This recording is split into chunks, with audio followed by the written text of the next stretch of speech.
banana and blueberries. We mashed 1 banana in here and also some sugar according to your taste. So now we're going to be adding some milk here into the mixture.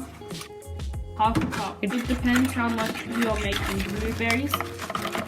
It can be fresh or frozen. Now we're going to be adding some self-raising flour. About few spoons. It depends like how much quantity you are making. I'll see the consistency. You just turned on the gas stove and this fry pan will heat for a while. Now we're just going to be adding some oil in there. Spread it around. So I'm making a little pancake first, just to check the consistency. So as you can see, the bubbles on the pancake, that means it's cooking. Just add some little bit more oil just for the other side of the pancake to cook.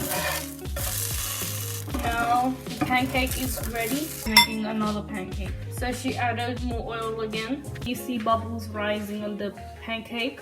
And then before flipping it over, then add more oil for the other side of the pancake to cook.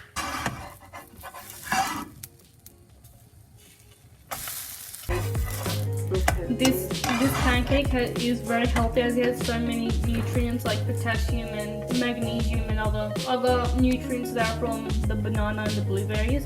And there's also a lot of vitamin C in the blueberries. Let's check this. Yeah, that was perfect. I think that is done now. Cake is ready to eat, and with the pancake you can either use jam or honey or any other topping that you like. So I'm going to be using honey today, and it's also healthy.